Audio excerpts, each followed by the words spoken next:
right, ladies and gentlemen, boys and girls, children of all ages, we are back with another podcast, the one and only. We have Cub Swanson in the house. Yo, thank you for coming by the JAXXON house in Newport Beach. Yeah, I appreciate it. I've been watching online because you guys keep pulling in all these guests that I want to hear about, and when you hit me up, I was like, hell yeah, I want to be on. Man, that's what's up, man. Yeah. A lot of people have been talking about guests that have been on the show and like stories that we've had. And me and Rampage and a lot of people here at the JAXXON house, we were like, man, Cub probably has some of the most incredible stories because the lineup of people you fought are some of the biggest names ever. From Max Holloway to Mendez to Oliveira to Poirier to Jeremy Stevens, Pulver, Ortega. You have an incredible lineup. I don't even think your name is talked about as much as it should be. I mean, you are one of the most incredible lineups of fighters I've ever seen. Thank you. It's like unbelievable to me. And me and Rampage were talking about it. Like if you just go through it, and I'm not even talking about the kingdom and the stuff with the Jonas brothers. I'm not talking about your career and what you have outside of the ring. I'm just talking about in terms of the UFC fights. I mean, this lineup goes up with probably the best of them. Well, you were singing with the Jonas brothers? I got into I had a fight with Nick Jonas on the Kingdom show. And I had to let him win, for his fans. But it was cool because he hooked me up with a bunch of tickets. I took my sisters and my mom to a Nick Jonas concert. My youngest sister has Down syndrome.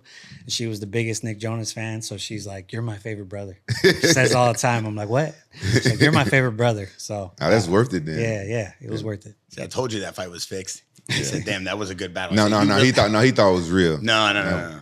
It looked real. I mean, you taught him how to fight, right? Well, man, it's crazy because I got asked to do the show. Well, first of all, they asked Greg Jackson to be like the guy that was there every day. And he's like, I can't be in LA every day. And he asked me to do it.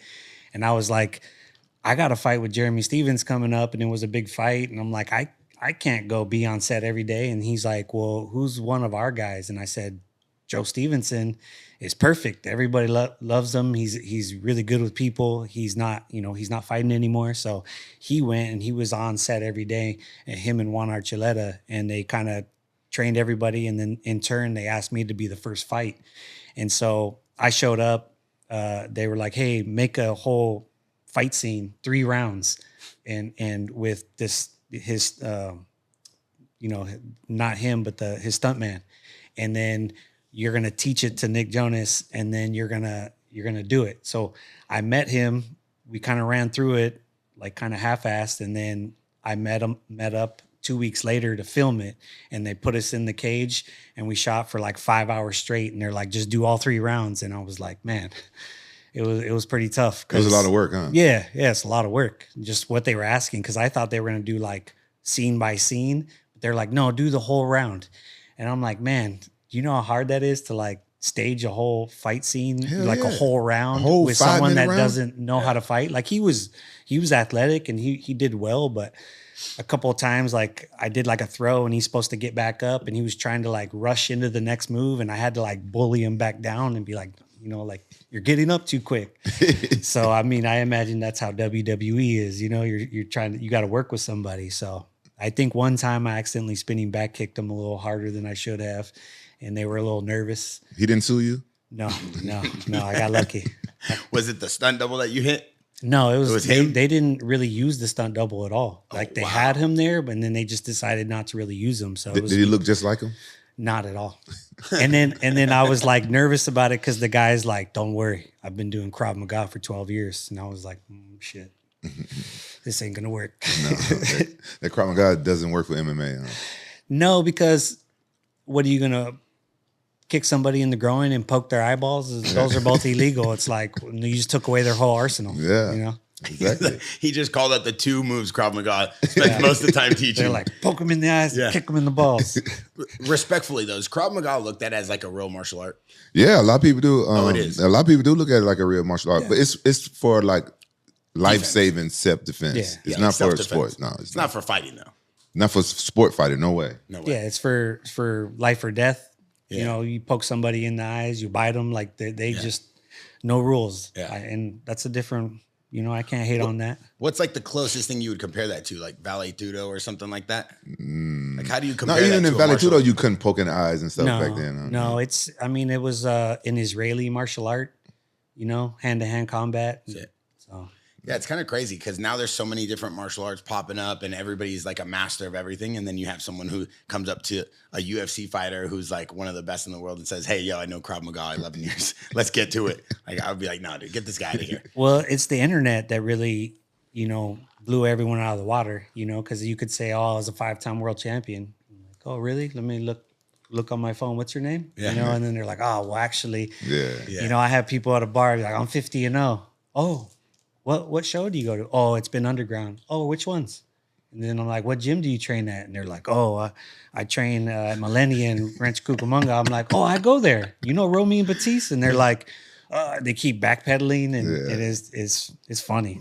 So. You getting a lot of people try to challenge you and come up to you at bars and stuff in the past? They have. Yeah. Especially, it's weird. Guys, some guys can be like girls where they get jealous, like if a guy recognizes me and then he's like a fan and then his buddy's like, fuck that guy, then he keeps drinking. Like, I don't know why they think that guy's cool. And then I get like a shoulder check, and I'm sitting at the, on a stool with my friends. I get shoulder checked. And then I'm just like, all right, dude, just let it go. Cause I'm going to break my hand or I'm going to break his face. And neither of those is good for me. I love that. Yeah, you gotta let this shit go sometime. What about you? No, hell no. People don't try to challenge you? No. He's too big. Yeah. Oh, is that what? I think the smaller fighters probably get challenged because they don't believe that you guys are really fighters or something, right? Yeah. They're like, how this guy can be a fighter? He's kind of smaller. Yeah. They don't know about weight classes. Yeah. And they don't know, like, little dude will smoke you. I try to tell people calmly, I'm like, look, for the last 20 years, my full-time job, I train 2-3 times a day, 5 days a week, on average. I've been training to fight people for 20 years. You want to take that chance? You might get lucky, but you probably won't.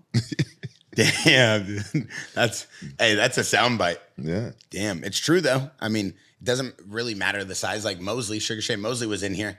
You said it, too. Like, he hit me. My rib's still broken. You saw that? I got a bruise right here. Man, there's no reason why that guy hit so hard. He's way smaller than me, and I never felt a body shot like that before. Yeah. And I don't know how many fights I've been in. Yeah. I never seen a guy hit that hard. And, Yeah. And I'm like, oh my God, no reason why. Why do boxers? How do they get that power to?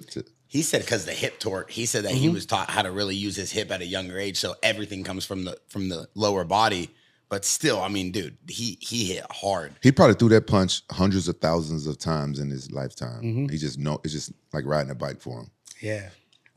That's what I admire about boxers is like you go in there. Nowadays, guys their physiques are changing. A lot of boxers are learning how to get in the strength conditioning. Before it was like frowned upon. Because even in MMA, not everybody was lifting weights until now. Everybody does, but the sports are evolving, but the boxers, you go to the boxing gym and they don't look big, but they crack, and you're like, they just know how to be efficient, and you have to respect that. Do you go and spar with boxers sometimes? I've been sparring boxers for 15 years, maybe. I think that's why I really did well is because I got into a pro boxing gym down in India where I'm from. And I walked in and like every other boxing gym, they're like, don't kick my bags. Yeah. They start talking down to you and they were like, you need to spar? And I was like, yeah.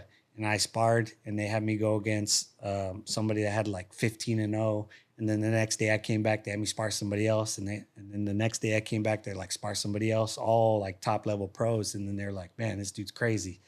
And they were like, all right, we're going to start working with you. And so I was sparring partners with Tim Bradley. I sparring partners Victor Ortiz, Virgil Ortiz, who's big now. When he was like 19, he was one of my sparring partners. Julio Diaz. I could name. Victor Ortiz was a dog when he was winning. Yeah. Yeah, he was a dog. You remember him? Victor Ortiz? He's the one that headbutted Mayweather. Oh, yeah. He was a dog. I remember going to one of his fights. Yeah. You've been in the game for so long, like you said, 20 plus years. And when me and Rampage are sitting here over the course of these last like 6-7 months, I think we're 7 months into this show. One thing that we've been talking about a lot now, because we see Rampage training every day, is like training camps, mileage on your body, changing the routine. How is the training camp? I know you have a big fight coming up, 303. How has your routine over the years changed? How does the mileage on your body, the wear and tear, what do you do to make it a more effective training camp? I got blessed with some hard times, and then I learned from it, you know. And so, like, I'm glad you brought that up, because I feel like right now my biggest mission being in this sport is to kind of like pay it forward and kind of educate guys on how to take care of themselves. And so I keep kind of giving this scenario. Did you play football growing up? I played 1 year. Okay. So did you play football? No, I got kicked off the team. I was too fat. So I keep saying, like, when you're kids, you do like hitting drills, you know, kind of get kids used to it. In high school, hitting drills is a big thing because you kind of got to separate who has it, who doesn't. In college, do you think they do hitting drills? No. Kind of not really. But NFL, you think they do hitting drills? No. Nah, because those are $1 million athletes, right? Yeah.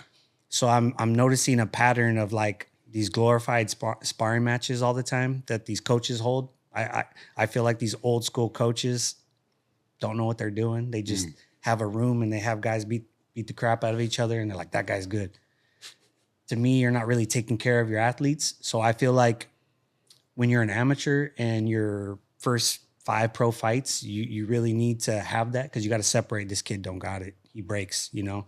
You don't really give him as much attention, or you know he's going to quit eventually. So I start like pulling back and go, let's tech spar. Let's run scenarios. Like my sparring sessions are like hour long, you know, because we're playing tag. We're trying to create traps long term. Like I might, you know, fight this style and then dip my head, and then I'm waiting for you to react, and then I'm going to change it and expose you.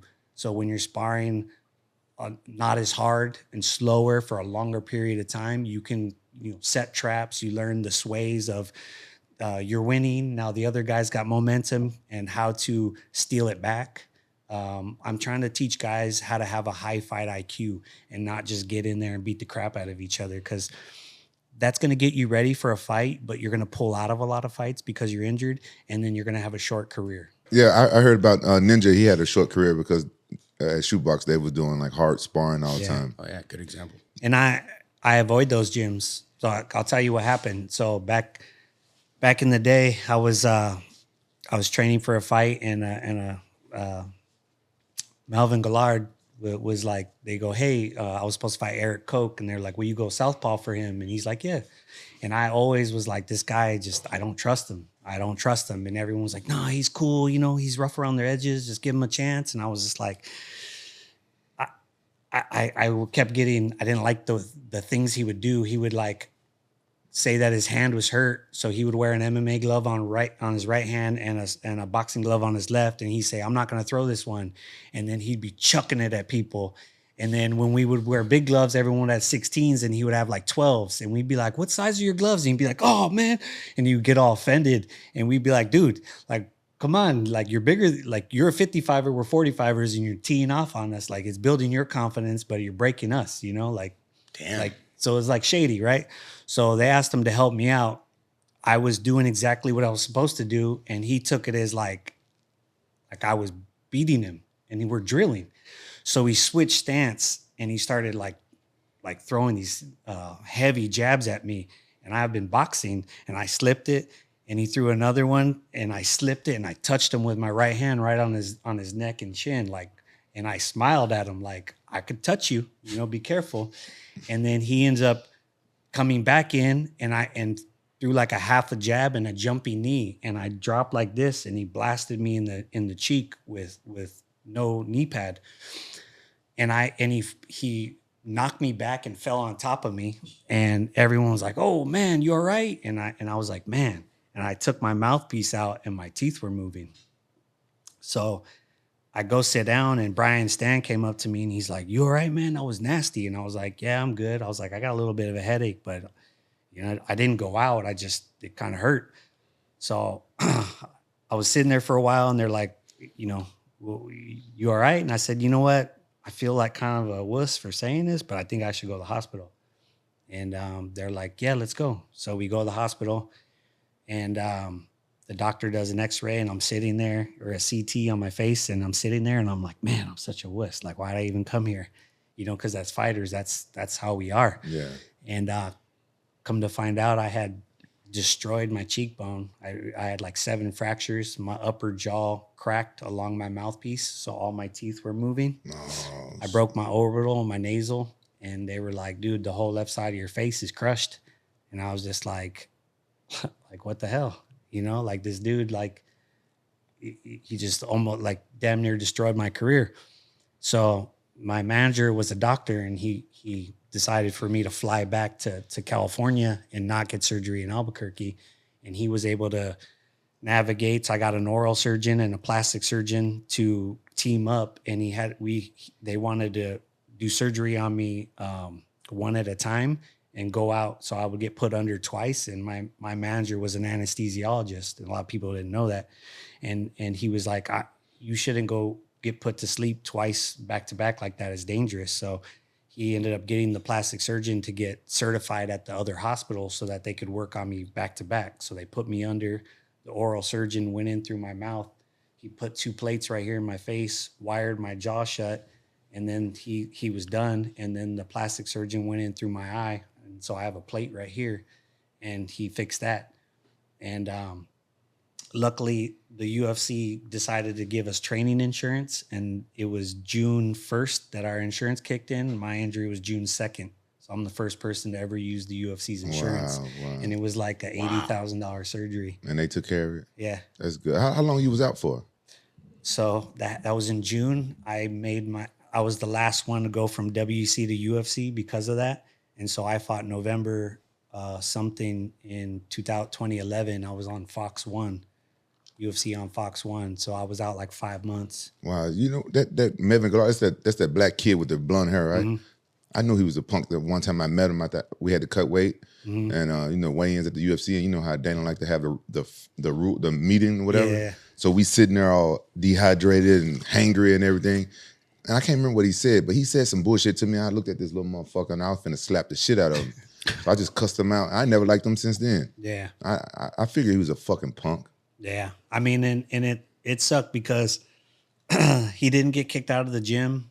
They were like, oh, he's really close to a title fight. And I was just like, and as a fighter, I'm home and I've had to tell all my guys this, like when I was home with had my jaw wired shut, and they gave me a bunch of pills and liquid codeine, and I started like dry heaving in the bathroom. I just felt terrible. They're like, don't do anything for 6 weeks because you're going to mess all that up. And I was like, but you give me drugs. So after the first day, I just poured it down the toilet. I went to the gym and I just started walking, then started running. And then I started going to the boxing gym, and I started boxing. I had my jaw wired shut. I got all these videos I've never really released. Oh, wow. But I had my jaw wired. I'm boxing every day. You wasn't sparring though, was you? No, I wasn't sparring. I was doing mitts and running. I was running like under 6 minute miles, like 3 in a row, like with my jaw wired, and I'm like, breathing. And I just kept thinking like, man, these dudes think I'm at home feeling sorry for myself, but I'm just gonna. Shit, you better than me. I would have been feeling sorry for myself. Yeah. I've been playing video games. I would have gained like 300 pounds. Yeah, you lose a lot of weight. Oh, yeah, because you couldn't eat solid. Huh? Yeah, so that's the crazy thing is, I had to go home and you get, the thing about when you get injured like that, like a bad injury, like fighters don't want to call you. They don't want to it's like, that can't happen to me. Like nobody wants to know that that's real. Like, like when Anderson broke his leg in half, like people like that can happen, And in fact, that actually happened to me in high school playing soccer. I snapped my leg in half. Shit. So I've had my injuries, and so how I've had a 20-year career is because of the way I train, the way I take care of myself, the way I don't allow certain people into my gym. When people go, hey, let's spar, I'm like, nah, I'm good. Yeah, No, I don't. I hate sparring people I don't know. Yeah. Or I'm not cool with. Did he ever apologize anything to you? Yeah, he apologized, but it was because they told him he needed to, and he called me, and it was like, I didn't save it. Yeah. Because the craziest part is my all my family, my mom, my stepmom, they all were like, you need to sue the gym. I can't believe you're going to do this still. And I was like, I haven't made my mark yet. I haven't done what I wanted to do. I'm not going to stop. They were upset. But there's some women, they just don't understand that. Yeah, we get hurt sometimes. We don't think about suing the gym. They never cross your mind. No. I was like, sue them. It's a weird thing to think about. Yeah. But women are different. They would think stuff like that. But we know like the dangers of going into the sport. But it sound like they were just drilling. Yeah.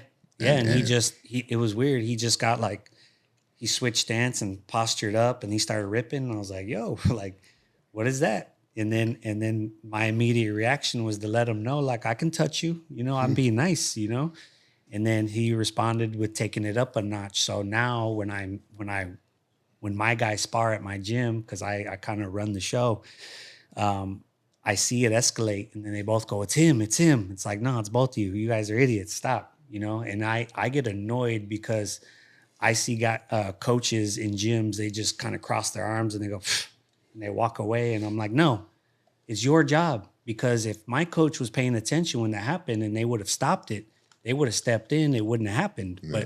But it's always like, oh, these guys are being idiots. It's like, yeah, but it's your job to step in. It's you're responsible. I agree with 100%. Because that shit always happened to me at Tonio McKee's gym. He only see the aftermath. That's the only time I lose my temper really is in training when people try to go hard. They try to make a name out of themselves by knocking me out or doing something. And then they'll try to hurt me. And then I just fly off and I kick the shit out of him. Then he sees that. That's what he sees. And Antonio McKee gets mad at me. He thinks I'm the bad guy in the gym. I'm like, man, you see how I am. I don't just be going crazy at people for no reason. Yeah. But they just see what I do to them back. Yeah. I mean, I grew up playing soccer, and that's what they would always see. They would say is it's always the retaliation that gets caught. Yeah. Guy elbow you and you hit him back and they're like, oh, card. It always happens like that. So that's not fair. That's my job now. When I'm coaching is like, I make sure that don't happen. If two people I know that, some people just have a bad rep. They always escalate. Yeah. So I got to make sure that they go with certain people, and it's my job to take care of it. And I take that responsibility. Like no one gets hurt on my watch, That's good, man. That I'm hoping that former fighters, step up and take over, and we weed out some of these coaches, and I won't name who, but I swear, man, these coaches are getting like Coach of the Year nominations, and I'm like, I've been to their gyms and I see the way they run things, and all they do is just stand there and make people fight every day. That ain't coaching. He's like, I've seen the wars. If two good fighters show up and you go, hey, you and you go, you're getting credit for that. These coaches aren't building people up from the ground up. They're getting seasoned fighters that are trying to go to another room where other good fighters are. That doesn't mean you built them up, but you get all the credit. That really bugs me. Yeah, that's a big thing with fighting is coaches inheriting fighters that have already built a nice platform for the newer coach to just come in and kind of mold a little bit and then say, all right, go win a championship. And then they take the credit for that. Yeah. We've seen a lot of people actually talk about that on the podcast. Was this training time? Was this the time where you and TJ Dillashaw and Coach Cal were all at the same gym? No, that was way later. How much later in your career was that? A lot later. My career has been a long span. So there's been a lot of transitions, but when I had kids, when me and my wife got together, she got pregnant after I fought Duho Choi, the fight that got me in the Hall of Fame. After the fight, I was talking to everybody, and we went back to the hotel, and then everyone finally left at like 3 a.m. She's like, hey, I'm pregnant. And I was like, oh, wow. And then she was kind of mad because I wasn't all excited. And she was like, I thought you would have been more excited. I was like, I'm kind of tired. I had a long day. I was like, she always was like, should I not have told you that day? I was like, no, it made it extra special. So when people ask me, what's your favorite fight? It's like, man, I had a crazy fight in the biggest crowd I ever fought in front of 22,000 people. That fight ended up getting me into the Hall of Fame. And then I found out I was going to be a dad that day. Like, how do you top that? Yeah, at least she told you after your fight. Yeah. Oh, wow. It'd been a different animal, before your fight. Yeah, that could have been a totally different story. but yeah, so I found out I was going to have a kid. So then I stopped traveling as much. And then I had been training with Juan for a while, and he was telling me about Coach Cal and TJ. And TJ was a little different than me, different approaches. So I was a little reserved about it, but we all three of us had that work ethic, you know? And so when I ended up moving to, back to here to Orange County, and we started training together. It was awesome. And then we started building something special, and then it kind of fell apart. Be honest, after the training with Coach Kyle the first time, did you think about quitting? No, I was pushed to levels I had never been pushed before. But yeah, eventually I didn't want to do it anymore. Bro, I rethought my whole career after training with him the first time. Like, man, I don't even want to be a fighter no more. Yeah. That training was the hardest training I ever done in my life. Yeah, me too. It was one of my lowest points was I was pushing with these guys, and I wasn't taking any kind of supplements at the time, and I'm not talking about illegal stuff. Yeah. Just anything. And yeah, because people are gonna say, yeah, I know you already yeah. But I started cramping up, and I don't really cramp. I got double hamstring cramps, quads, and my rib, and I fell down, and I was like stuck like that. And Coach Cal was like, "Okay, he's done. Juan, TJ, go across the street." And then he told his wife, "Bring Cub some hydrator and some water." And I was just staying there, like, oh. And I was at like 2 hours in of just heavy training. And, was it the bike? Was it a bike as well? Yeah, we did all the bike and all that, but it was the slide board at the end, you know, and then we were supposed to do abs, and I didn't make it. So yeah, that crazy, dude. All of you guys talk about these training sessions. That's man, you got to go there one day, train in his garage. It's the craziest thing ever, bro. Yeah. I need to try it one time, because between him, Juan, TJ Dillashaw, and you, that's four phenomenal fighters. I don't think it's good for fighting, though. Why? That's why I don't do it anymore. I had this moment, right? Because we're throwing this like 100-pound ball. Yeah, like 100-pound ball, and I'm like giving it everything, and to see it drop, barely go up and drop. Then I went with a trainer that I had been working with after all that. This was when I started kind of halfway, and I went back to Indio to do boxing, and I had this other trainer, and he had me throw a ball that was like 8 pounds as high as I could, and I have a picture of it, and you wouldn't believe how high I threw that ball. And looking back, that did more for me mentally than the hard training. But the hard training helped me get to that. But throwing a ball that's too heavy, it's like if you train, like roosters.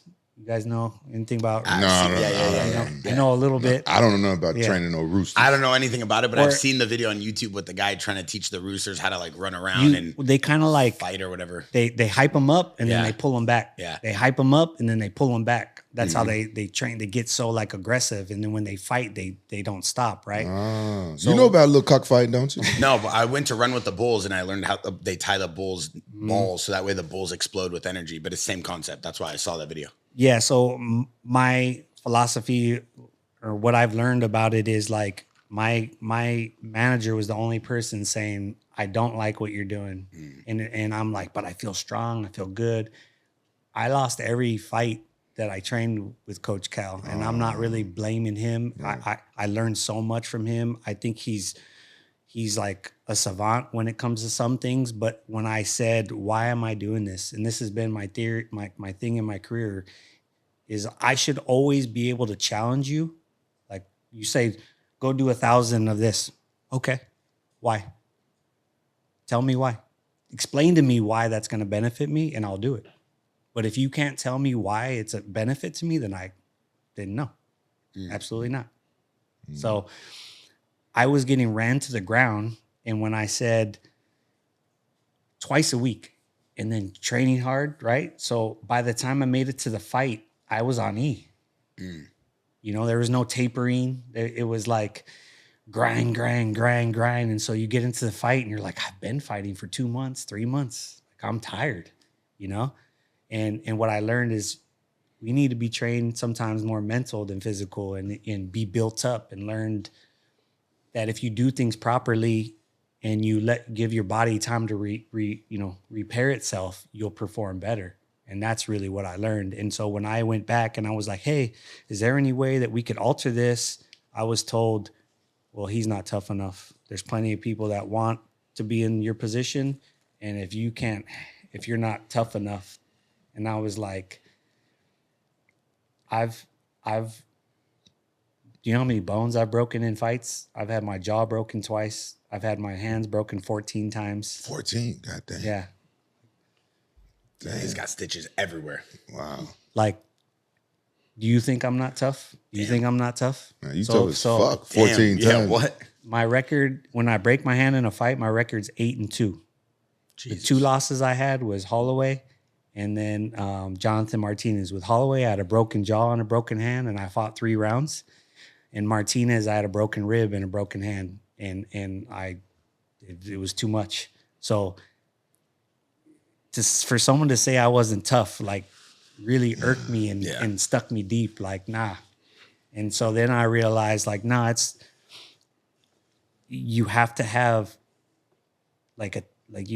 I want fighters to question their coaches. Why? Explain it to me. Tell me why you need to do that. And then okay. Thank you. I'm gonna start questioning my coach. My coach be having me doing some crazy shit. And you should. You should. I in my gym, the way I run things is you can question me. Always question me.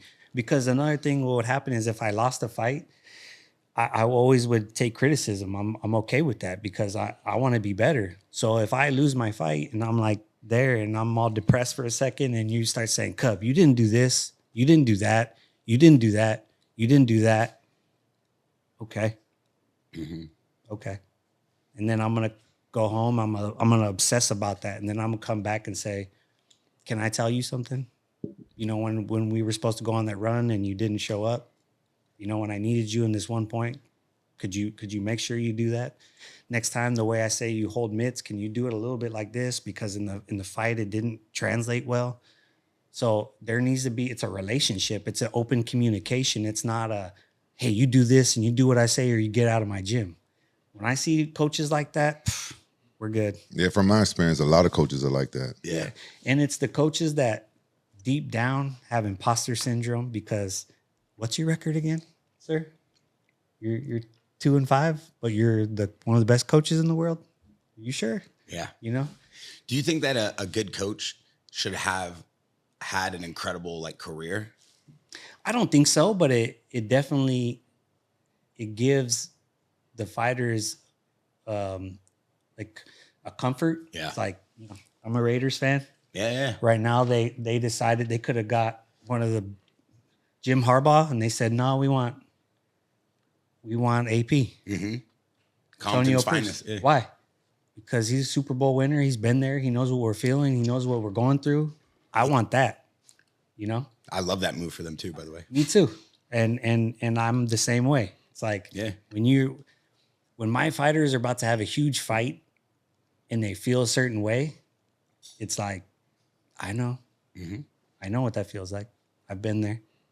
I'm gonna go ahead and say coaching ain't for everybody. I have to take my head off to them because, I think it's a hard job. I did the Ultimate Fighter. That's my only taste of coaching, and that shit sucked.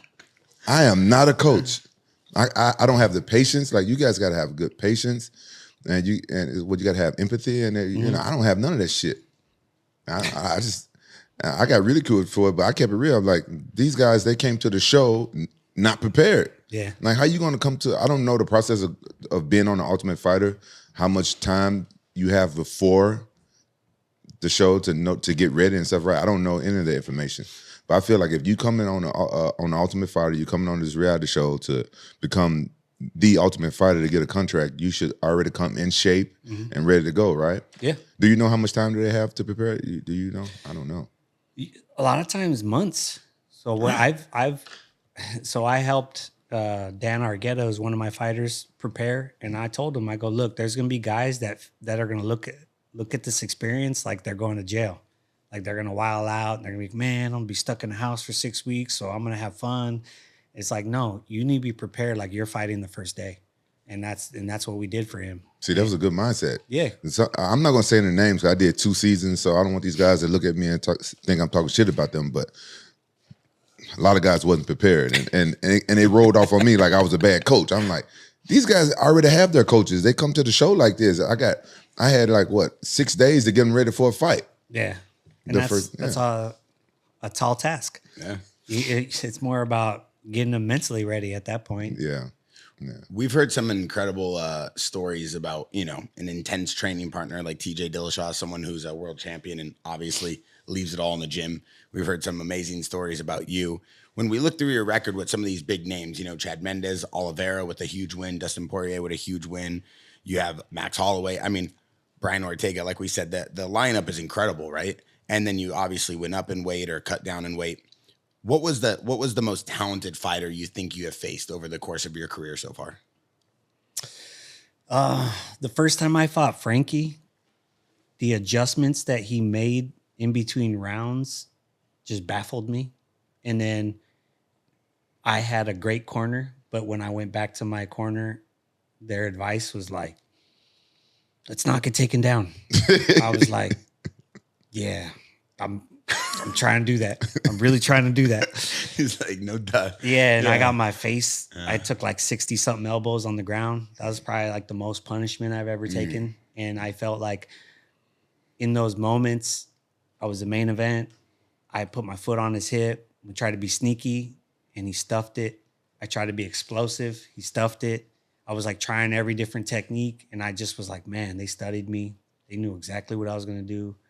And it taught me a good lesson about having a plan A, plan B, plan C. Like you because when you prepare for somebody and then they show up different and you can't make that adjustment, that's like shame on you, Mm-hmm. That's low fight IQ. And so that was a lesson I learned. Holloway put it on me pretty good. I thought that I was better than him everywhere. People were like, oh, it's a perfect fight for you. And he was like starting to build at the time. We had hung out. He was a fan of mine. And I just couldn't see where he would beat me. And then he beat me everywhere and made me feel like I was fighting from behind the whole time. You think you underestimated him a little bit? Yeah. I didn't. It's one of the only times I didn't really have a game plan. I just was like, oh, I'm better than him. And then after fighting him, I watched him more and more and was like, man, he's good. Yeah. And I give him props. But yeah, he broke my jaw. I shattered my thumb, like the first punch I threw. And then, your thumb's not even in the glove. So you could see, I shattered. I had screws going different directions. This guy's body's been through it. Yeah. So, and then I ended up trying to just fight him with my jab. For 2 rounds, and then I caught him with the jab and it snapped his head back, and I tried to go with the hook, like jab hook, and I missed the hook, and he countered me right here and broke my jaw. So then I fought the rest of the fight with a broken right hand and a broken jaw, and then he ended up putting that choke on me at the very end, and I just remember being so miserable. Like I had taken a knee straight to the sternum. I was in so much pain, and he finished the choke and like damn near crushed my jaw. And then I had to go to the hospital that night, and I was in Newark, which is the worst place. Yeah. And they were like, the hospital's like, you can't come in. There's too many gunshot victims here right now. What? Yeah. It was just like a terrible night at the hospital, and I was there for like 6 hours. But yeah. So Holloway and Frankie, probably the two like most talented fighters that I fought. Barry, you have no idea how hard it is to continue fighting with a broken fist. I can't imagine. I broke a rib yesterday. I couldn't even do anything. I broke a rib yesterday. Caro Parisian. He tossed me over the shoulder. Parisian. What? How do you say it? Caro Parisian. Caro Parisian. Just stop. He tossed me over his back, and Rampage was having him show everybody some moves. And when he landed on me, he landed with his knee. And his knee just crushed me. And I was like, all right, this is what it feels like to be a fighter. This ain't for me. You think his rib really broken? Go back to be a YouTuber. No? Am I good? No, I mean, when it's broken, it's real. Yeah. I broke a rib couple fights ago, and it was not fun. The career you've been through and the wars you've been through, anybody who studies the fight game is not just a casual fan can see that, like, you got to love it to put your body and your mind through these wars that you've been through and then continuously still go train. There's something pushing you besides money, besides fame, besides wins. What is it that has you this hungry still this late in your career? Well, it's a good question. It's really crazy because I didn't even get into like my life story and stuff. But yeah, I had a little bit of a rough upbringing, you know. Some of it was my own choosing, you know. Getting in high school, I've seen people gotten shot, you know, and you know, drugs and all the wild stuff. Have you ever shot anyone? No.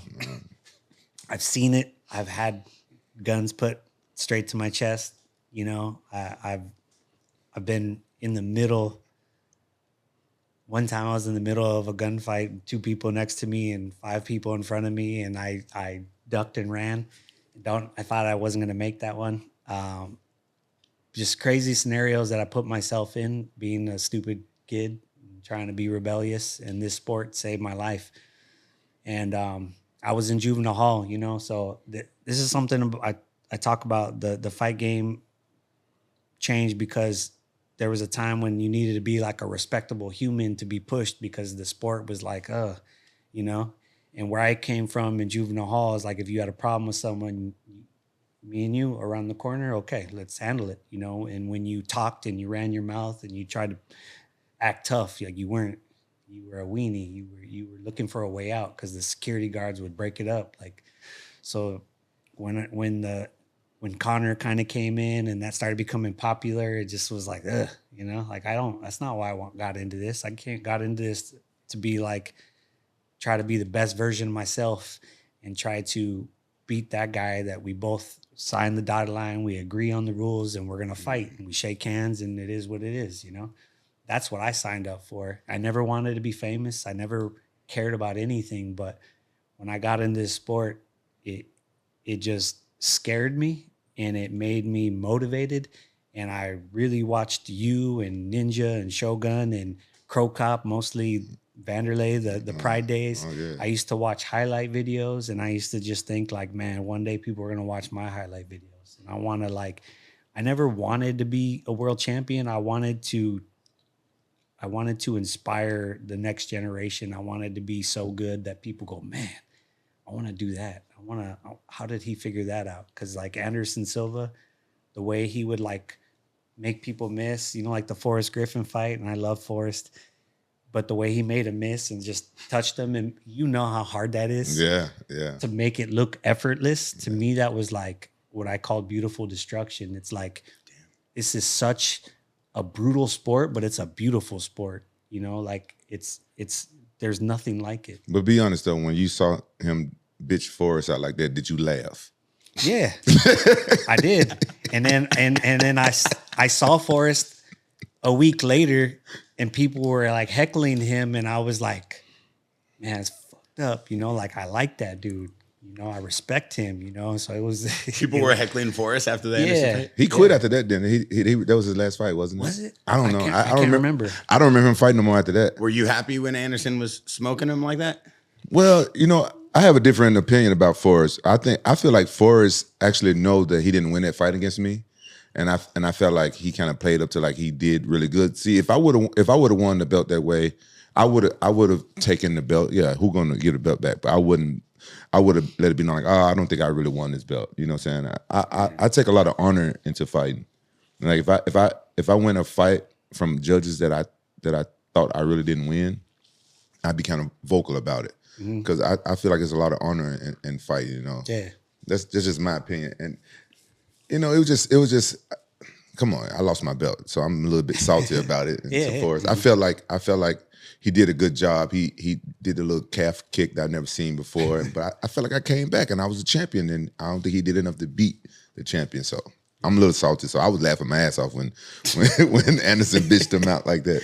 And he left the cage crying and shit. Come on, man. I got my ass kicked several times. I've never cried. You didn't cry on the way out?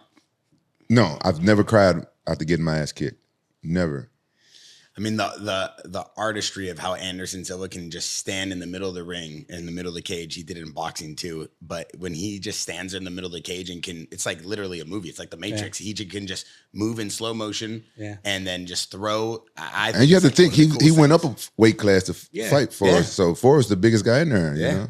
It's just, I mean, speaking of honor, though, you're very correct on that, and that's another thing that I think is pretty admirable, even about yourself. The fight with, I think it was Hakeem. You said you don't think you won that fight, right? Yeah, man, that was a crazy fight emotionally for me. Yeah. You know, not to sound soft, but yeah, like the thing that people don't understand is like, you know, when you do this when you're young, you got nothing to lose. You wild, you know, and then you kind of evolve. You have to evolve as a human, and you're trying to like tap into something that I was pulling from my teenage years, you know, and then it works sometimes it doesn't. And now I'm like, I live in Orange County. I have a beautiful wife. I have 3 kids. I'm a dad, you know, like I'm a completely different human than when I came into this sport. Mm-hmm. And so I've taken all these life lessons, and just like I've gotten better in jiu-jitsu and striking, I've gotten better as a human and as a dad and a role model. And I try to be better in every aspect of my life. So it's difficult to tap into that same thing. You have to evolve, you know? So it's been a long, hard road. And this last fight, I didn't feel like I fought up to my standards, and I really felt, I felt a certain way going into the fight that I had never felt, because I'm older now and I've noticed some things that I've gotten way better at, but some things that didn't. So I just had expectations that I couldn't fulfill, and I thought that I lost at the end. I was like, I need to finish this guy, and I didn't. But everybody after the fight was like, no, you definitely won 2 rounds. It was a close fight, but you won. And I was like, all right. And then when I watched it back, I was like, okay. But in the moment, I felt like I didn't feel like I won. You know? Yeah, I know that's how I felt when I fought Ninja. Yeah, I felt like I lost the fight. Then I had to watch it and say, okay, I see how they gave it to me. Yeah. See, that's honor. See, a lot of fighters don't have that. And I was thinking, I've never heard anything bad about Cub. Never, not from any other fighter. No one. Have you ever heard anything bad about him? I heard some bad things about you though. In the ring? Yeah, I heard. Get some. Yeah, I heard. What's up? I heard he's dirty. He just started sparring boxing, and what he do is he'll notice that you're not wearing a cup, and he'll give you a little uppercut to the balls. He's the one who told me if someone goes in there, because he's been bringing me sparring partners, and I'm trying to learn the game, and I enjoy it, and we do it because we have the podcast. We built up the whole boxing center here. We have the recovery wellness center, the whole gym here at the Jackson House. He says, yo, if someone comes in there, if they're not wearing the boxing belt and they get in close, you either knee them or you just throw an uppercut, but you kind of throw the uppercut low so it skims up. Nah, I ain't never told him that. Yeah, you did. You don't want to take Nah. He take that on and say he's been throwing low blows for a while. Every time you get in there with somebody, you know it's coming. No, we were watching the shoot the box highlights, and you said, you see how they do that? This is what you got to do. And you said you just skim the shorts, and it's going to make them feel some type of way. And then when they lean over, then you throw it back again. He's full of shit. That's all him. All right, just making sure. I'm going to ride with you. Ride with him on this one. See, fighters stick together. Do you know how long we go back? Man, it hasn't been a long time. Like, yeah, because I King of the Cage. Obviously, and I knew you before you knew me, you know, because you were already a big dog. But I would see you at jiu-jitsu tournaments. I would see you at smaller fights, and I always would be like, hey, I'm like, he don't remember me, but I remember you. Yeah. But I mean, I made a name for myself, but we go way. Like, you're one of the first fighters. Even you were coming into Paulson's. I was there. Yeah, I used to train with Josh Barnett. Mm-hmm. Was you there that day he broke my sternum? When he slammed you? I think you slammed him back. Yeah. Oh, fuck yeah. We used to go at it. The last time I was there, he kneed me right in the middle of my chest, and my sternum still broken. It was the old gym on Imperial Highway, right off the freeway. Yeah. Yeah. I used to, I've been around for I didn't know you was over there training. They're not there no more, right? They moved, yeah. And then, it's been a long time. You still train with Eric? I talk to him every once in a while. Man, tell him I said what's up. Okay. He's a good dude too. Yeah. He was a wild one. Yeah. He was a coach that he used to give me the worst advice because he's crazy. but you gotta love him. He's, you know, that old school, the generation, like you're before me, but the generation before you, like the Ken Shamrocks, Eric Paul, they're all crazy, man. Oh yeah, they train crazy, bro. Yeah, and they're all wild personalities, and yeah, Eric used to tell me stuff. He would tell me, Cub, you know what the most important thing is in your career? He's like, you have to get a picture of you landing a head kick so you can hang it up on your wall like I did. Because when you open your own gym, that's all that matters. People love that. For real? That's some good advice. And I would be like, that's the only thing that matters? That's some good advice. It's not the only thing that matters, but that's a good advice. Get a picture of you kicking somebody in the head. But that's like the least crazy advice. But that was the one I'd say. Yeah. You know. But yeah, because he said that's the only thing that matters. Not your accolades and all that stuff. That you got a picture of you kicking somebody in the head. Yeah. Do you have that picture in your gym though? No, I got no pictures in my gym. Why? I have all this stuff saved up and then just stored away. You know, what's funny is like as you progress as a human, I used to see all these boxers with their, you know, $1 million houses and they'd always have a picture of themselves. So when I was in the WEC, I had this artwork made and I was me like punching somebody and it was like badass and it was black, white, and red. It had like blood splatter. It was like kind of trippy looking. And then I had the whole wall painted red and then I had that hanging up. And then like after like a couple weeks, I'm like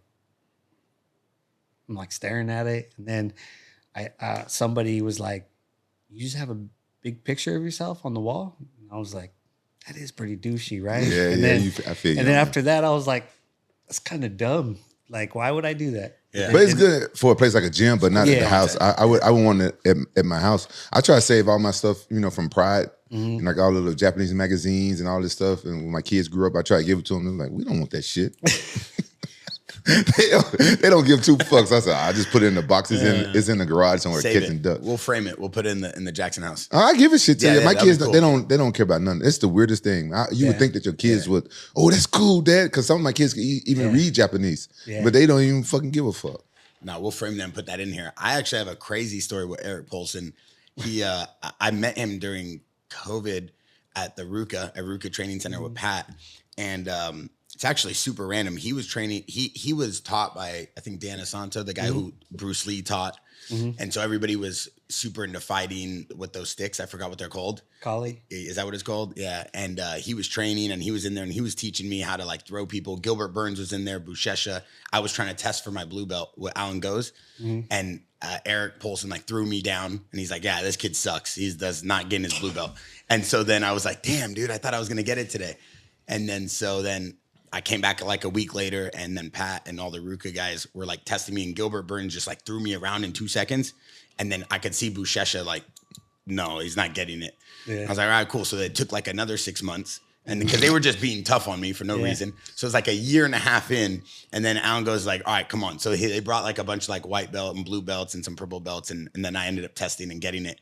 And then Eric Polson came up to me and he was like, when you travel, because he knew I was traveling, he's like, I want you to always walk around with this St. Benedict cross because he's super into like the light. Yeah. And he's like, and this is going to keep the dark away from you because you have people that want to put like a black cloud on you or whatnot. Is that why I'm your only black friend? No, I got a ton of black friends. What are you talking about? I'm just saying keep the dark away from you. No, like the bad energy. Oh. So then, and Eric Polson's super spiritual. I don't know if anybody knows about this guy, but this guy's a complete legend in the MMA world.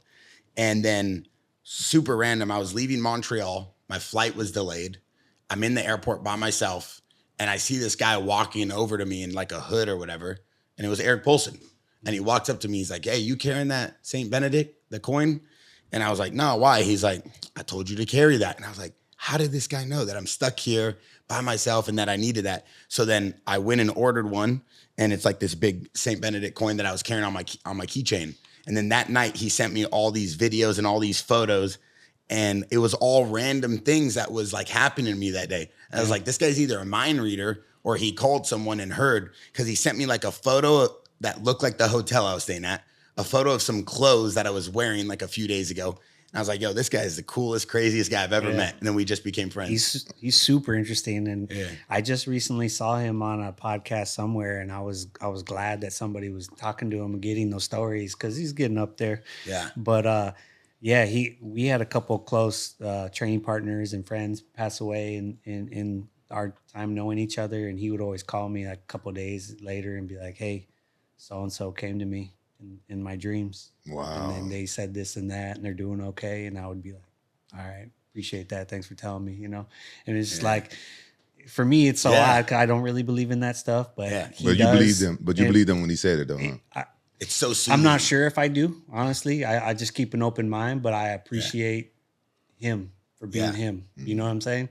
He doesn't do it in a weird way, though. He does it in a very spiritual, enlightening way. Like, you actually want to listen to him and believe him because it's very sincere. It's not like a guy looking for a story or trying to, and it's weird to even talk like this because people will be like, these guys are a bunch of cuckoo birds.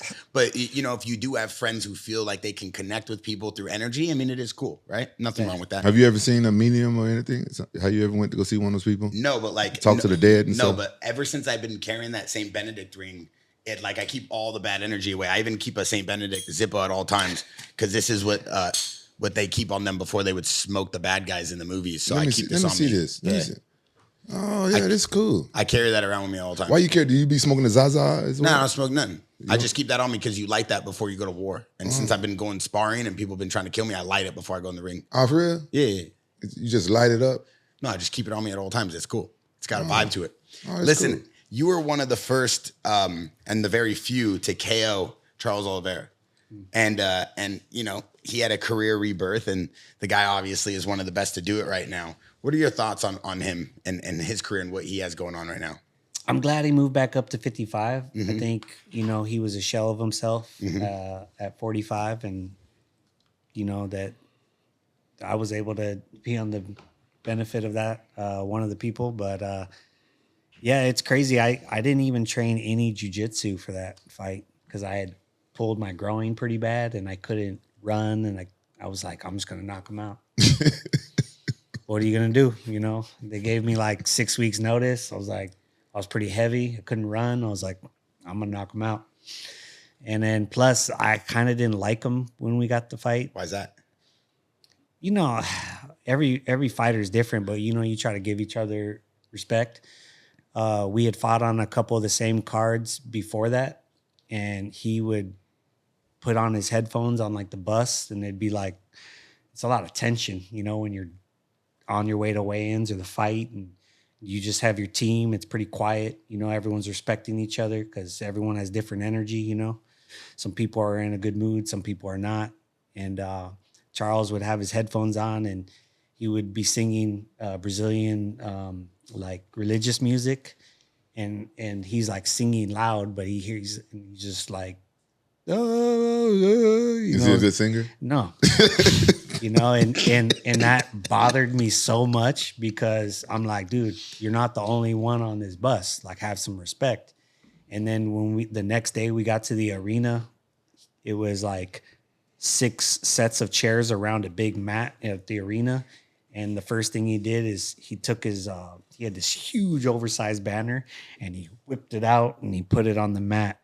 And he was like, he wasn't the first one that was going to fight. So we all needed that. And I just sat there and I was just like, that's so disrespectful. Like, that's for all of us. And you're like claiming it as yours. Like, I started getting annoyed. So when they were like, oh, do you want to fight Charles? I was like, yeah, I do. And because that bothered me. And then we're cool now. I think he doesn't like me as much anymore because he's the big dog. I've seen him a few times. He's like, hey, like he's the big guy. But that's funny. I remember on a loss, he cried on my shoulder one time because he was so sad and he was there all alone. So I remember things like that. Did you rub the back of his head while he was crying? No, I was kind of like You didn't know what to do. Yeah, I was just trying to be like, hey, you all right? So I remember those things. Hey, let me tell you the reason why I said that, because when he was doing judo with Cairo Parisi yesterday, he started crying. I'm sure what Cairo did to him. He was crying. Then after Cairo slammed it, Cairo went. Oh. We all died. I couldn't handle myself. Yeah. He flipped me over, and I go, my wrist broken. And he leans over and he goes, And he like runs it. I'm like, get off. He tried to pull out your sadness. He's like, oh, are you okay? He grabbed his face. Bro, if a fighter cried on my shoulders, I wouldn't know what to do. I was like kind of shocked, but I felt so bad for him. You know, I was like, that was so uncomfortable. But you know how it is. You got respect for dudes, and that's all it is for me is respect between each other. And it's nothing wrong with being emotional as a fighter, I guess. I don't know why I never got. The only time I cried is when Michael Bisping got knocked out, and I don't know why I cried. I think I felt bad because I felt like I didn't help him train hard enough or something. Yeah. That's the only. Him out. I can't remember. Probably was Dan Henderson, but I can't remember. I think that was who knocked out. And I felt like I let my training partner down. But me getting my own ass kicked, I don't care. You know. Yeah, it's hard. It's hard to see your friends, lose. I say that all the time. Like, man, almost every weekend I'm seeing my friends, their dreams are coming reality or their dreams are getting crushed. And it's like, it's hard, man. Yeah. When you've been in the game a long time, you know so many people, you're like, oh, like, hell yeah. And then you're like, oh, man, that sucks. I know how much they needed that one. Yeah, next time just grab their face like Carol. Yeah, just pull it out. The fight game is definitely one that like requires a singular person, right? Unlike most sports, you have a team, you have a coach. There's a little less weight on your shoulders in other pro sports. I feel like in the fight game, it's just you. You walk in there, all the coaching, all the sparring, none of that matters. You're the one that's got to fight. Yeah, I mean, you definitely need your team, and I'm always been a weird one. Like when my family would come around in my fights, like I don't even want to. Like I'd see him and be like, hey, and like I'll talk to you later, like because I'm so nervous and like I just want to perform, and the only people I want to be around are the people that have been bleeding and sweating with me in the gym every day. Like makes sense. Like people are always like, oh, I'm coming to the fight to support you. I'm like, you're going because you want to be a part of what I'm doing because you know me for so long and you don't want to. You're having FOMO. You don't want to miss out. If you were there, you would have been at all my trainings. You would have went running with me. You would have asked me if I needed any. You know what I mean? And that's my training partners. So those are the people that I feel like I can lean on. Like those are the people who know what I'm going through. Everybody else, they just say dumb stuff. Yeah, I never wanted to see my family before my fight. They say stuff like, "Don't get knocked out." Yeah, stuff like that. Like, are you ready? Oh my God, I hate those. Yeah, like that is like I want to punch people in the face. Like, are you ready? What the fuck you think I've been doing for 2-3 months? Sacrificing, not seeing my family, like dieting, dropping 30 pounds, like sparring every day, waking up and barely move, like barely making it to the bathroom in the middle of the night because you're so sore. Like, am I ready? Like, what? That is such like a backhanded, thing to say. Damn. That like it means like you're not I'm not a professional. Like. Yes. Or they'll ask me like 2 months before the fight, you ready? And I'll just, no. Then they look at me all surprised. I'm like, in 2 months, I will be ready. That's how it works. Am I ready right now? No. Spoken like a true veteran. It's true. That is a big problem. I don't like to talk on the phone with my family, or I don't like if they come to the fights. I don't want to see them before or anything. I had to tell like some of my friends or my teammates that's close to my family before. I said, hey, make sure you tell them. Be quiet if they do come. So don't say nothing to me. But I learned from my former friend who started me to fighting. Before his fights in the locker room, he didn't. You know how I joke around and stuff all the time. I'm even like that before my fights. I can joke and laugh and stuff like that up to 5 minutes before. But him, he used to like it dead quiet and stuff like that. So I'm weird like that when I go around other fighters because I don't know how they.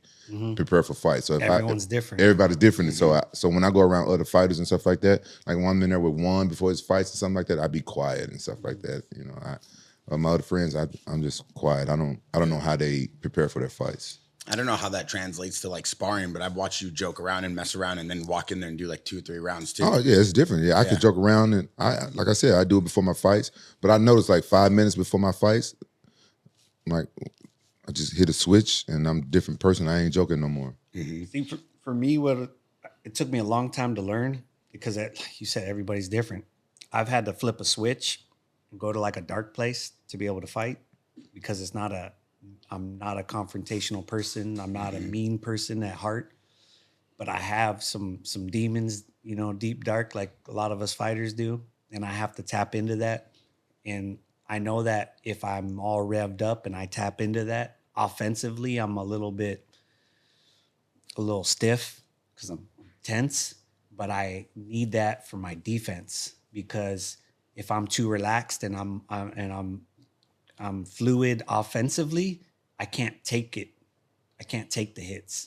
But if I'm like feel invincible and want to kill somebody, like mentally, you could hit me with a baseball bat and I'd just be like, come on, again, But offensively, it's when I calm down a little bit that my fluidity is like, and I'm better. But I have to find that balance, and it's such a hard thing it's been a hard thing. And as you're fighting, you're always like, when is it gonna get easy? It's like, man, I've had 30, 40 something fights, and it doesn't get easy. It's like every fight is a new puzzle, and you have to solve it, and you never know. You get better at handling it, I'd say, but it's never easy.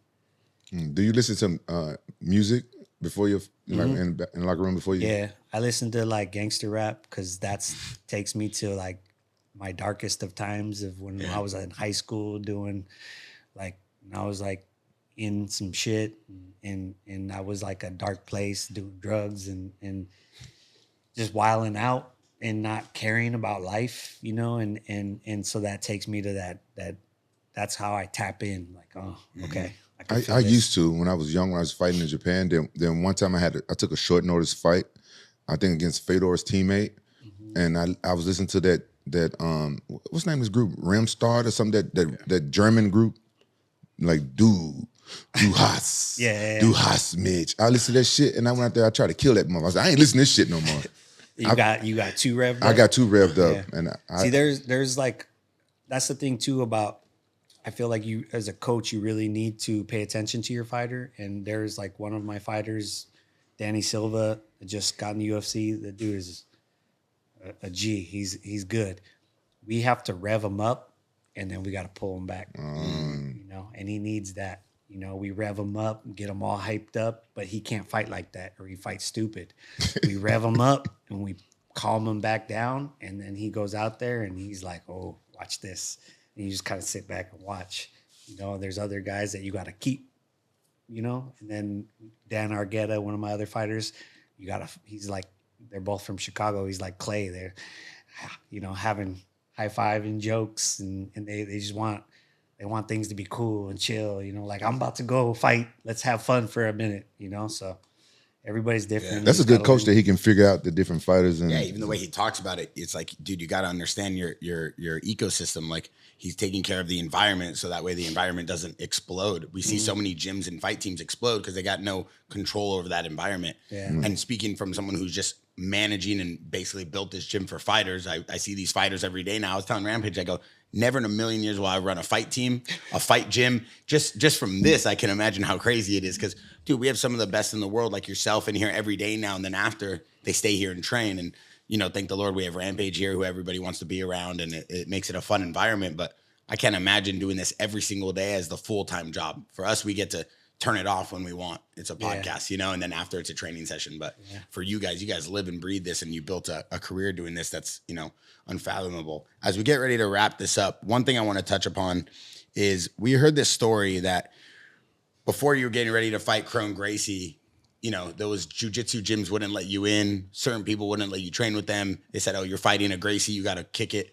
Is this true? Mm-hmm. It's true. Mm-hmm. So you would go around to jiu-jitsu gyms. They knew you were going to fight him, and they wouldn't even let you train? Yeah. Wow. They said that they just didn't want the beef. They were like, no disrespect, we like you, but just it wouldn't look good, and they would take it personal. And so I had to go back to my hometown, to my original instructor and a kid that I had gotten into. So when I started training back in Palm Springs, California, my instructor was a brown belt, and I didn't have a lot of money. So he was like, look, if you bring people in and they sign up, then you don't have to pay. So I would like go out to parties and take like a Gatorade, so I felt like I was drinking something. And I'd say, hey man, what are you doing? You should come do jiu-jitsu. And I was like trying to bring all these people in. And one of the guys, we call him Hurricane, and he's probably one of the best jiu-jitsu guys out there in Palm Springs. And I was like, hey, man, I got this big fight. Will you help me out? And so he was like my main training partner for that fight. And yeah, and it's crazy because that fight goes way back because me and Kron went against each other when he was 17 and I was 19 years old in jiu-jitsu. And we competed and they wouldn't give me any points in the match. And I had just won the Pan Ams. And it really pissed me off because I was, like I said, I turned my life around. I stopped doing drugs, just stopped. I still had a lot in my house, but I wasn't doing them. And I was changing my life, and I trained jiu-jitsu for a year. I got my blue belt at a year. I put myself in the Pan Ams without a coach. I just drove out there, signed myself up as a blue belt. They didn't have white belt in Pan Ams back then because it was pretty prestigious. There was almost 60 people in my division, and they were all people that were blue belts about to get their purple. I didn't know that. And so they were like, you're going to get smoked. You know, you just got your blue belt. And so I competed and I won. I got first place. I submitted everybody. And then the very next tournament was the US Open. So they made it so that so at the same time, Kron won Pan Am's the same division as a junior. Oh, wow. So like a teenage division. So then after that, the US Open, me and him competed against each other in like Hoist, I want to say Hickson, Henzo. I want to say like they were like all right there. And I walk up to go against them and I'm just like, oh, cool. And the guy's like, do you speak Portuguese? The referee, I was like, no. Why? That's a weird question. And then he was like, okay. And then they went and tried to give Kron the green and yellow belt because we have the same gis and everything. And then he looked at the ref and went and turned his back. And the ref went like that and turned and gave it to me. And I was like, what's that mean, the green and yellow belt? You have to wear it on top of your belt so they know who's who when they're scoring points. You know, and like no-gi, they do the little ankle thing. Yeah. So they give you a different color belt to wear so they can differentiate. And but why he didn't want the green and yellow belt? Because he thought it was disrespectful to him. To have to wear the so only one person had to wear. Yeah. And so when they tried to give it to him, he like told the ref like, get out of my face. And the ref turned around and handed it to me. And I was like, I've never seen that happen. Wow. Because I had been competing a lot. And so we went at it and he beat me on points, but they wouldn't give me any points. And so I was all bummed out. And then the next day I used to be, I was buying all the magazines. I was a huge fan of all you guys. And I was just so into it because it was changing my life. And the next day, all the Gracie magazines were written by a guy, Kid Pellegro. He used to write for the Abu Dhabi website, which was a big jiu-jitsu website back in the day. And he wrote, Kron Gracie beats Pan Am champ to become U.S. Open champ. And I was like, it crushed me. I was like, man, I'm just some kid from Palm Springs that won this tournament, and they used me to like give him a step up. And I'm like, that was so disrespectful. And I wrote him an email and I was like, man, fuck you, dude. I got homies. I'll come down there and beat you fucking ass. I was still a little bit hood, and the guy said, look, he was like basically threatening to ban me from all jiu-jitsu competitions. So I was like, well, fuck jiu-jitsu then. And then I started focusing on MMA. Wow. I stopped wearing the gi. Wow. Then 16 years later, I'm on a 4-fight losing streak. I just had 3 kids, got married, moved to Orange County. I'm at like this crossroads and I'm like not knowing what's going on. I'm getting better in the gym, but I'm on this losing streak. And then they go, I'm like, I'm lucky if they give me another fight, if they don't cut me. And they're like, do you want to fight Kron Gracie? I was like, we got history, right? And then they were like, nah, I don't know that. I was like, yeah, I'll fight him. So that's how that fight came about. And then I couldn't get, then none of the jiu-jitsu schools would want to train me. And then this punk, when we did the weigh-ins, the face-off, he was the last one to show up. And then when we go do our face-off, I'm like, you ain't gonna intimidate me. I've already fought the best of the best. And this dude walks up and puts his fist in my face like that. And my manager was like, "Why didn't you like push him?" And I was like, "To me, that was a coward. Like I'm the striker. Like you're a nobody. Like in jiu-jitsu world, yes, like respect to the name, but now you're in my world, and you're trying to intimidate me." I was like, "Nah." I was like, "This kid's already breaking." And then we had a war. It was pretty one-sided, but man, I gave him so much respect for the punishment he took and kept coming forward. I was impressed. He was tough. I hit him with the nastiest body shots I ever hit anybody with, and he just kept walking forward, and he took it all. I mean, but the coolest part for me was Hickson, his dad, was cornering him, and I'm like that. Yeah. I'm a huge jiu-jitsu fan. Yeah. I got a picture with Haleo Gracie from a jiu-jitsu tournament. I was all about the Gracies until I got treated like that. And I can be bitter at times, and that was a 16-year grudge I held. Damn. Yeah. At least you came out on top of the grudge. Yeah. That always helps. Yeah, and especially when someone's kind of being a punk, it's like I never felt like why is my story not important? You know? Yeah. How was he after the fight though? Bitter. Said he didn't lose. He just I was like, all right, cool. You ever have a grudge that long? Then you had to fight the guy 10 years later? Shit, Vanderlei Silva. Oh yeah. That's a grudge. Yeah. No, that's a grudge. We had a grudge for most of my career. That's kind of crazy. Yeah. And seeing it sucks. I know what it's like to say I was a fan of him back in the day, and to know what it's like because people do that with me, and they're like, "Oh, I'm a huge fan of so and so." I'm like, "Fuck that guy," because it's a different experience. Yeah. Like you had to be around him. I'm sure he was just an asshole to you backstage, and like when guys try to intimidate you and just like I know what it's like, and bro. In Pride, all the fighters were scared of Vanderlei. Why? He was, I guess he just looked intimidating, and he didn't like people to be around him. I guess he had his little crew with him, and people were scared of him, and as they should be, because he got in a fight with Crazy Horse in the locker room once. Like Vanderlei didn't take no shit, but I think the reason why he didn't like me because I wasn't afraid of him, and so he never liked me. I've never been afraid of another fighter, especially if they don't got no weapons. Like, what to be afraid of? It's kind of I mean, and that every fighter has their thing. Some it's their intimidation, and that wins them a lot of their fights, like Mike Tyson. Yeah. Before we wrap this up, one thing you said that I didn't get a chance to unpack a little bit. You said when McGregor came on the scene, he started talking loud, and that wasn't really your thing. What do you mean by that? Well, to me, it was about the fight. Like I understand you got to sell the fight. And I just think like when people don't get along, like if you beef with somebody, I never thought you were joking, like I never, like you, now we're seeing the Colby Covingtons Apologizing a day later. Well, just like the way they're being, it's like so unauthentic. And that one, I always pick on him because he's a great fighter. Kobe? Great fighter. He just takes it too far though. Yeah. And he cheated. It's like, sometimes you gotta like, you're winning fights, but your personality is not that big, and your fighting style is not even that good. But it'll come.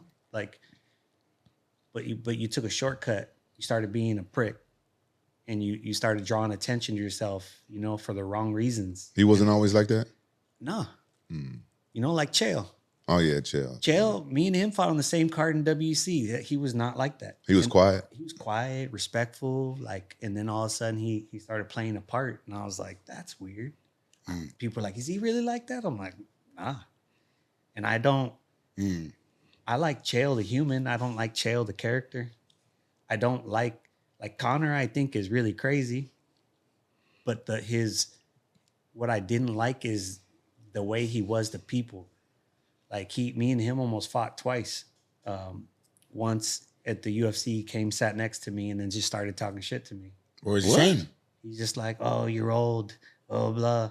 And I'm like, wait, hold on. During the middle of a fight at a UFC, you're sitting next to Conor McGregor. He just he was 6 rows back because he had just got in the UFC, and I was top 5 at the time, so I'm up in the front. You know how it goes. Yeah. Your seats move up when you're the guy.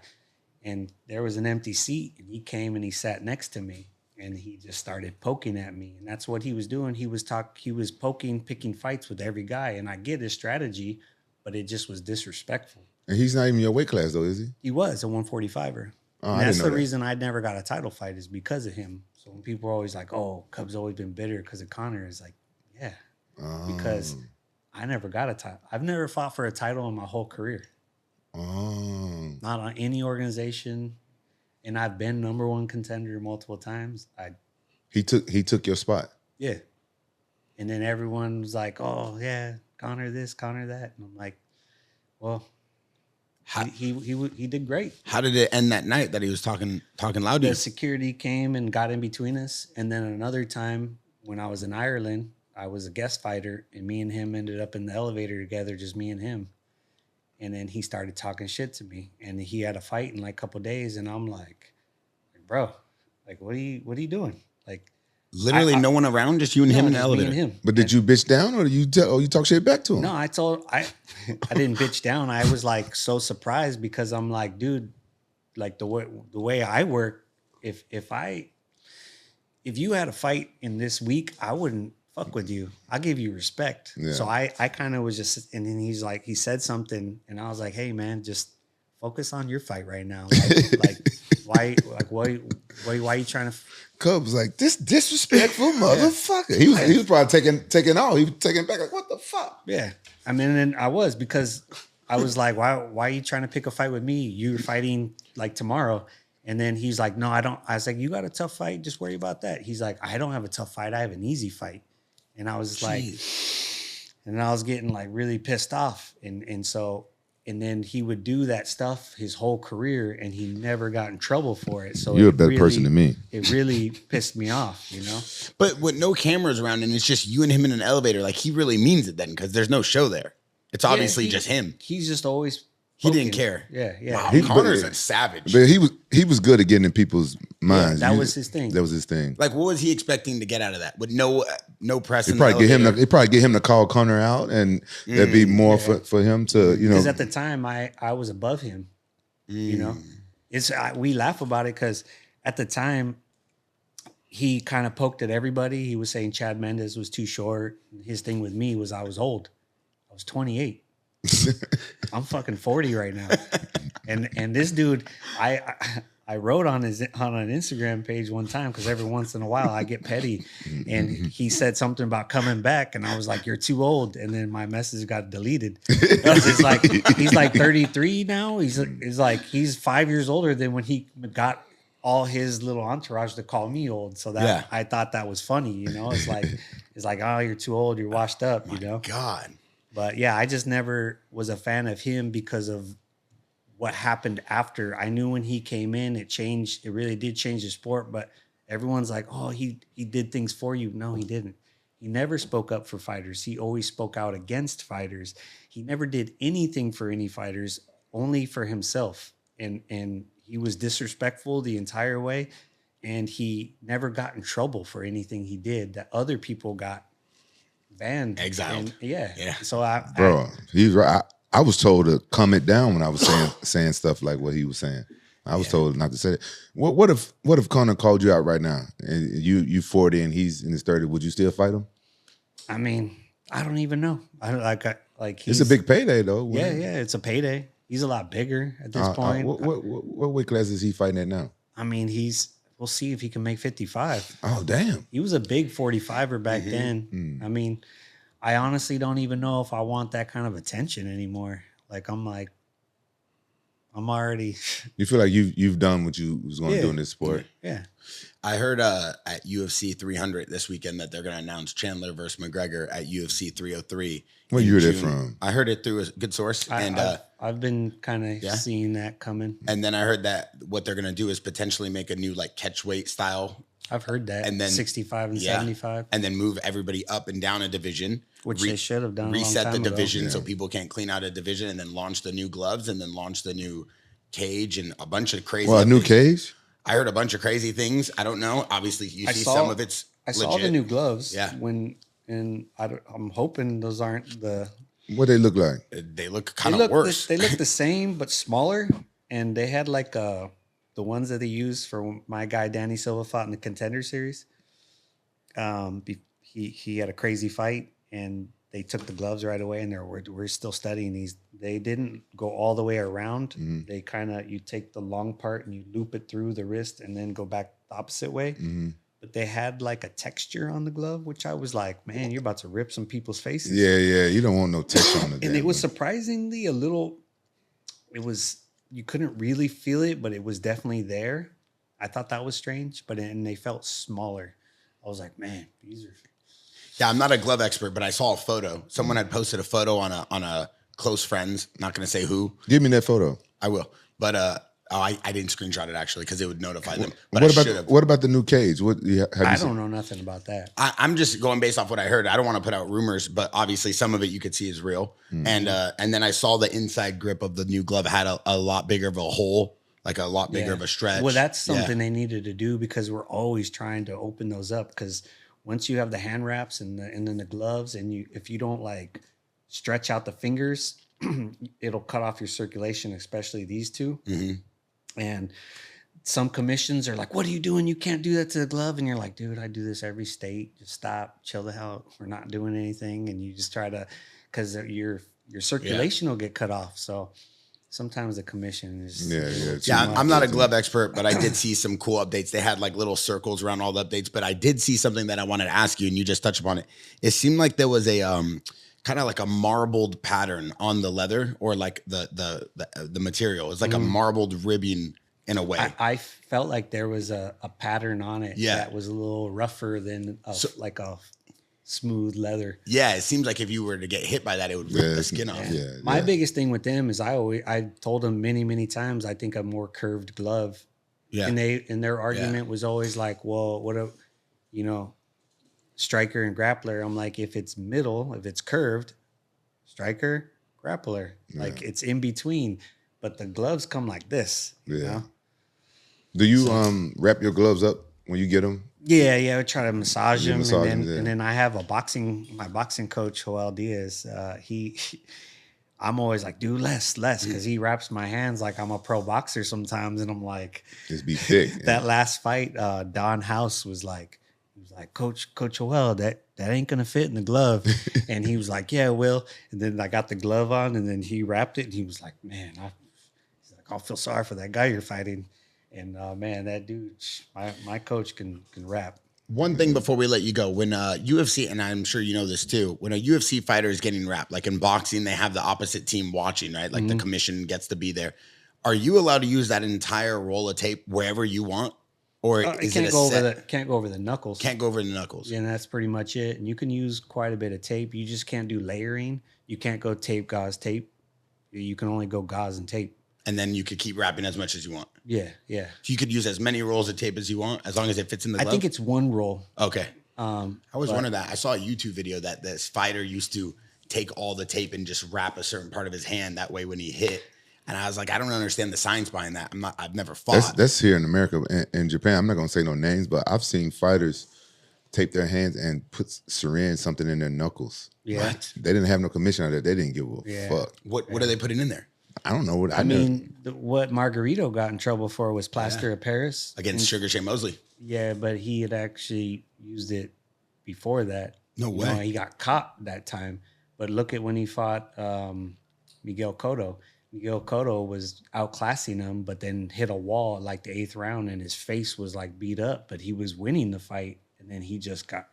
And my other coach, so my coaches are Joel Diaz and his brother Antonio. Mm-hmm. Antonio Diaz fought Margarita, and he has a little bit of a stutter, and they always like they're tough on each other. And he's like, yeah, Margarito beat him up and messed him up. Damn. But yeah, he had been cheating for a long time, I think. Yeah. Till he got caught. That's a bitch crazy. And that's like coward. Yeah, that's too much. Like, how could you cement hands? Yeah, like how could you live with yourself if you did that to somebody, you know? Who's that? Who has the heaviest hand you've ever fought against? That's such a hard question because it's like who hit you the hardest? I'll say Moicano hit me with a jab that just floored me that I didn't see coming because I was stupid. I was so heavy on offense right away, and he wasn't doing anything, And I was like, had like a false sense of, oh, I'm on. And then he just was like, and just knocked me down. Out of your whole roster, I would have never expected that name. Yeah, I mean, thought he you would was say a like big- Jose Aldo or something. I mean, like that. he just kneed me in the face once, and that was it. But it broke my eyebrow bone. And then damn. I think one of the heaviest, when I fought Poirier, Oh wow. he said that he was like 170 something in the fight. And I remember looking at his kick coming because he was southpaw. And I was like, man, that's slow. And it hit my leg and like lifted me up. And I was like, oh, and it's very hard. How much did you weigh in that fight? I think 160. Oh, damn. Yeah. So in 300, Charles Oliveira, he's fighting, right? And do you root for him now that he cried on your shoulder and stuff? Like, I like him, you know. Like I said, in my honest opinion, I feel like he thinks he's better than me. You know, like you know how it is. yeah. He's gone on and like Poirier, I fought those guys back to back. Poirier is super cool. I always cheer for him. You know, Oliveira, he doesn't speak good English, so we don't really communicate that much. So you think he's going to win his fight? I think so. I think Armin's good, but he's a wrestler and he's pretty good on the ground. I have a feeling it's going to go to the ground. I would say Oliveira and that. Yeah. Oliveira's got some of the best jiu-jitsu probably the UFC has seen. Yeah. As we wrap this up, I just want to say it's an honor to have you on here. Anybody who knows anything about MMA knows your career has been legendary. Nonetheless, of you ever getting a title shot or not, we all know you're a championship level fighter, especially to be in the game this long. It's unbelievable. Last thing I want to say, UFC 303, you have a fight against Andre Fili. Okay. UFC 303 is supposed to be the same fight that McGregor fights Chandler. Do you think if you see McGregor at this fight, you all going to fight before your main card? Definitely not. I'm focused on me, and at this point, I'm trying to provide for my family long term. You know, by me being able to fight this long, I've been able to provide a life for them that I never had, and it allows me to spend more time at home and not have a 9 to 5. So I'm appreciative of that, and you know, I still respect fighters and their space and everyone. You know, it's in the past. But I appreciate you guys having me on. It's an honor to be here. Thanks for coming. I've always been a big fan of yours. Thanks, man. Yeah. So and it's all right that I never got a title fight because I got a Hall of Fame trophy. I think that's pretty cool, and a jacket. Yeah. So I'm pretty stoked on that. And like I said, my whole goal from the beginning was just to inspire the next generation, and I feel like I've done that. So at this point, everything I do in the fight game is just icing on the cake. Are you the only Hall of Fame fighter to still be fighting? Like an active Hall of Fame fighter? Clay Guida. Oh, yeah. Yeah. He got in with the fight with Diego Sanchez. So we didn't get in as athletes, you know, which is different. I got in for a fight. Yeah, that is interesting. Yeah. But yeah, that is still pretty crazy. You're going to be fighting, like for another fighter. I'm going to be fighting against a Hall of Fame fighter right now. It's kind of crazy maybe for my psyche going into that. Yeah. Well, hopefully it weighs heavy on his shoulder. You know? Yeah, that Well, should be. you fighting Clay? No. Fili. Remember Fili? We had Andre Fili in here, remember? My memory's bad. He's all tatted up. Yeah. Me and him are cool too. One of Uriah Faber's guys. Oh, okay. Oh, He sparred against Josh Emmett. He was in here with Luke Rockhold. he's a newcomer. He's been around for a while. He's been around for a minute. Well, I got him mixed up. Yeah, it's okay. Hey, listen, I want to say thank you again. Good luck at your fight. We're going to be rooting for you, be rooting for Andre too. It's a bunch of great fighters on this card, and it's always an honor to have an amazing fighter on here. Rampage, Cub, Appreciate it. brother. Bear, Yeah. JAXXON Podcast, we out.